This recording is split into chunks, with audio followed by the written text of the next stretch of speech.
Ma'am, आप मेरी बात समझ क्यों नहीं रही हैं? मांग टीके के बिना आपका ब्राइडल लुक कैसे कंप्लीट होगा? एक तो मैं वैसे ही इतना भारी भरकम लहंगा पहनकर गर्मी से परेशान हो रही हूँ और ऊपर से ये इतनी हैवी ज्वेलरी। क्या हुआ रागनी बेटा, बारात आने को है और तुम अभी तक तैयार नहीं हुई? माँ, आप जानती तो है ही कि मुझे गर्मी से कितनी ज्यादा प्रॉब्लम है। मुझे गर्मी का मौसम बिल्कुल पसंद नहीं है। ये सब जानते हुए भी आपने मेरी शादी गर्मी के मौसम में तय की है। रागनी बेटा, मैं तेरी दिक्कत समझती हूँ।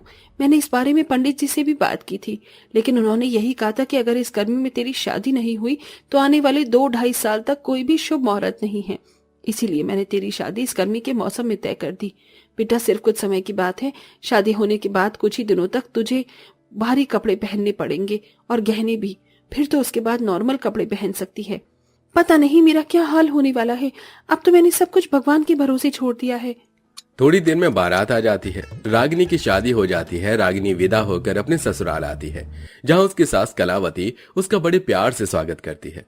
और ऐसे ही शादी का पहला दिन गुजर जाता है और आज रागिनी के ससुराल में उसकी पहली रसोई की रस्म होती है। हे भगवान, ये मैं कहाँ फंस गई? आज मेरी शादी के बाद का पहला दिन है, लेकिन आज गर्मी के मारे मेरी हालत खराब हो रही है। ऊपर से इतनी भारी साड़ी और ये गहने, कहीं मैं गर्मी से ही ना मर जाऊं। अरे बहू, ये तू खुद से क्या बातें कर रही है?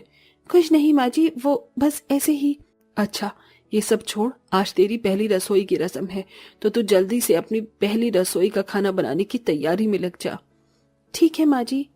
रागिनी खुद को संभालते हुए अपनी पहली रसोई का खाना बनाने की तैयारी में लग जाती है कि तभी रागिनी देखती है कि सिलेंडर तो खत्म हो गया है। माँ जी, गैस तो खत्म हो गई, अब मैं खाना कैसे बनाऊंगी? अरे, तो इसमें इतना परेशान होने वाली बात कौन सी है? मैंने आंगन में मिट्टी का चूल्हा बना रखा है। जाकर मिट्टी के चूल्हे पर खाना बना ले। क्या, मिट्टी का चूल्हा? हाँ, मिट्टी का चूल्हा। माँ जी, गर्मी का मौसम है और बाहर इतनी तगड़ी धूप निकली हुई है। इतनी धूप में मैं इतने भारी कपड़े और गहने पहनकर चूल्हे पर खाना कैसे बनाऊंगी?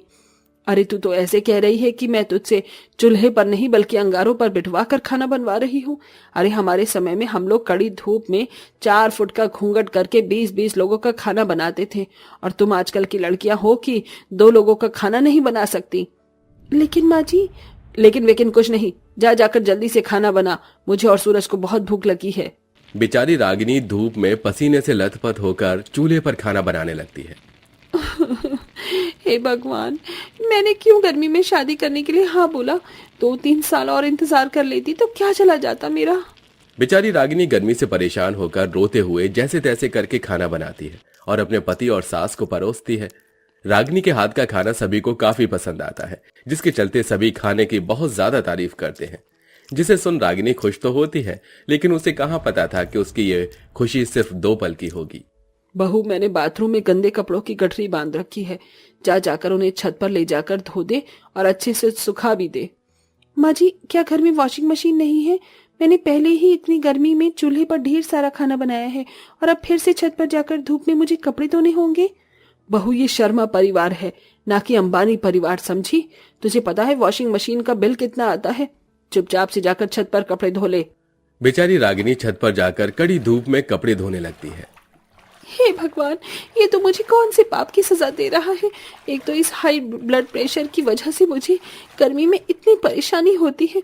जहाँ मैं अपने मायके में गर्मी के मौसम में एसी से बाहर नहीं निकलती थी, वहीं मेरी सास इतनी धूप में मुझसे कभी चूल्हे पर खाना बनवा रही है तो कभी कपड़े धुलवा रही है।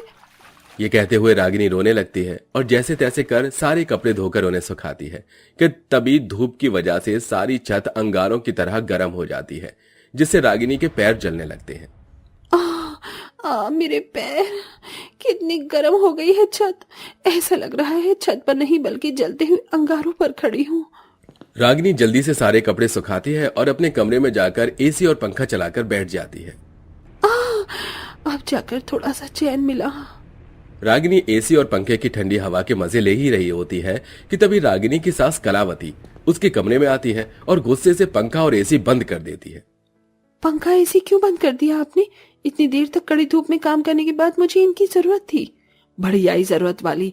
जब इनका बिल आएगा उसे भरेगा कौन, तेरा बाप या तेरी माँ? हमारे घर में एसी सिर्फ 5 से 10 मिनट तक ही चलता है और पंखा भी हम लोग सिर्फ रात में ही चलाते हैं, समझी? रागिनी से हाई ब्लड प्रेशर की वजह से बिल्कुल भी गर्मी बर्दाश्त नहीं होती थी, लेकिन अपनी सास की वजह से बेचारी रागिनी को सुबह से शाम तक गर्मी में ही अपना पूरा दिन गुजारना पड़ता है, वो भी भारी भरकम साड़ी और गहनों के साथ। अब तो शादी को 1 महीना हो चुका है। अब मुझे ये भारी साड़ी और गहरे पहनने की कोई जरूरत नहीं है। अब तो मैं हल्के सूट ही पहना करूंगी। रागिनी सूट पहनकर बाहर आती है कि तभी हे भगवान, ये क्या बहू, तेरे पास इतनी भारी साड़ी और गहने हैं और फिर भी तू ये हल्के सूट पहनकर घूम रही है। माँ जी, अब तो शादी को 1 महीना हो चुका है और सारी रस्में भी खत्म हो चुकी हैं, तो अब भला मुझे ये साड़ी और गहने पहनने की क्या जरूरत है? और वैसे भी इतनी गर्मी में ये सब कुछ कौन ही पहनता है? सबका मुझे नहीं पता, लेकिन हमारे घर की बहुएं तो अपनी जिंदगी की आखिरी सांस तक भी ये सब पहनती हैं, समझी? चल जल्दी से वो बनारसी साड़ी जो तू अपने मायके से लेकर आई थी पहन, और पहनकर तैयार हो जा और जाकर गहने पहनना मत भूलना। हमें जागरण में जाना है, और हाँ, वहाँ हमारी जान पहचान के बहुत से लोग होंगे, तो मुझे वहां पर तू घूंघट करके ही दिखनी चाहिए, समझी? अपनी सास की बात सुन गर्मी से परेशान रागिनी दोबारा भारी साड़ी और गहने पहनकर तैयार हो जाती है और अपनी सास के साथ 6 फुट का घूंघट कर जागरण में जा पहुंचती है। जागरण में चल रहे गीत और गर्मी की वजह से रागिनी की तबीयत खराब होने लगती है और उसके सिर में दर्द शुरू हो जाता है। माँ जी, घर कब चलेंगे? गर्मी की वजह से मेरे सर में बहुत दर्द हो रहा है, ऊपर से इस घूंघट में भी मुझे घुटन हो रही है। चुप करके बैठ जा। अब क्या मैं तुझे भी जागरण से उठा कर ले चलूं? न जाने कैसी लड़की है, इसे थोड़ी बहुत गर्मी भी बर्दाश्त नहीं होती। कलावती अपनी बहू और उसकी परेशानियों को समझने की जगह हमेशा अपनी बहू को चुप करवा दिया करती थी, जिसके चलते अब धीरे धीरे रागिनी की हालत काफी ज्यादा खराब होने लगी थी। हे भगवान, तेरा लाख लाख शुक्र है कि आखिरकार रात हो गई। अब तो मैं आराम से एसी चलाकर सो सकती हूँ। रागिनी एसी चलाकर सो जाती है कि तभी उसके कमरे में कलावती आती है और एसी बंद कर देती है, जिसे देख माँ जी, अब क्या हुआ? दिन में तो आप मुझे एसी चलाने नहीं देती, कम से कम रात में तो चलाने दीजिए। पूरा दिन कड़ी धूप में काम कर करके मेरी हालत खराब हो चुकी है, लेकिन आप है कि आपको मुझ पर जरा भी तरस नहीं आता है क्या? तेरी इतनी हिम्मत कि तू मुझसे जुबान लड़ाएगी? कितनी बार कहा है तुझे कि मुझसे बिना पूछे तू एसी पंखा नहीं चलाएगी, लेकिन तू है कि अपनी आदतों से बाज नहीं आती। अब तू देख मैं तेरा क्या करती हूँ।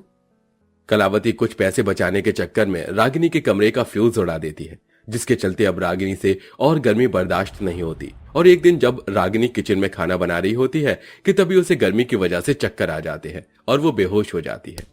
सूरज जैसे ही रागिनी को बेहोश पाता है तो वो अपनी माँ के साथ जल्दी से उसे अस्पताल लेकर जाता है, जहां डॉक्टर उसका चेकअप करते हैं। डॉक्टर साहब, क्या हुआ मेरी रागिनी को? वो ऐसे अचानक बेहोश कैसे हो गई? देखिए, गर्मी की वजह से इन्हें चक्कर आए हैं और ये बेहोश हो गई हैं। इन्हें हाई ब्लड प्रेशर की प्रॉब्लम है और ऐसे पेशेंट से आप भला गर्मी में काम कैसे करवा सकते हैं? देखिए, इनके गले और हाथ पर गर्मी की वजह से कितने सारे रैशेज और दाने निकल आए हैं। अगर आप लोगों ने अब भी सावधानी नहीं बरती तो कल को इनकी हालत और भी ज्यादा खराब हो सकती है। रागिनी, डॉक्टर क्या कह रहे हैं? तुम्हें हाई ब्लड प्रेशर की प्रॉब्लम है और फिर भी तुम गर्मी में इतना काम करती रही और तुमने मुझे एक बार भी नहीं बताया। मैं तो बहू हूं ना, और बहू के तो फर्ज होते हैं सारे काम करना और अपनी ससुराल की जिम्मेदारियों को संभालना। हाई ब्लड प्रेशर की प्रॉब्लम की वजह से मुझे थोड़ी बहुत भी गर्मी बर्दाश्त नहीं होती है।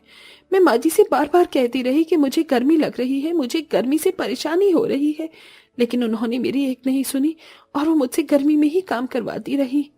अपनी बहू की बात सुन और उसे इतनी तकलीफ में देख कलावती को रागिनी के लिए काफी बुरा लगता है और उसे अपनी गलती का एहसास हो जाता है। बहू, मुझे माफ कर दे। कुछ पैसे बचाने के चक्कर में मैं तो एक अत्याचारी सास बन बैठी। मुझे नहीं पता था कि तुझे गर्मी से इतनी ज्यादा दिक्कत परेशानी होती है, वरना मैं कभी ऐसा नहीं करती। रागिनी बहू, मुझे माफ कर दे बहू। कलावती रागिनी के सामने हाथ जोड़कर उससे माफी मांगती है, जिसे देख रागिनी अपनी सास को माफ कर देती है और साथ ही साथ कलावती रागिनी की हालत को देखते हुए किचन में भी अब एक एसी लगा देती है, जिसके चलते अब रागिनी को किचन में काम करने में कोई परेशानी नहीं होती। वहीं अब रागिनी भारी कपड़े भी पहनना छोड़ देती है, जिससे अब धीरे धीरे उसकी हालत ठीक होने लगती है। बहू, ये देख मैं तेरे लिए क्या लाई हूँ, नई वॉशिंग मशीन। अब तुझे गर्मी में छत पर कपड़े नहीं धोने पड़ेंगे और ऊपर मैं सुखा दिया करूंगी कपड़े। ओ मेरी प्यारी सासू माँ, थैंक यू, आप कितना ख्याल रख रही हैं। इस तरह सास को अपनी गलती का एहसास हुआ, जिसके चलते अब रागिनी बिना किसी परेशानी के अपने ससुराल में खुशी खुशी रहती है।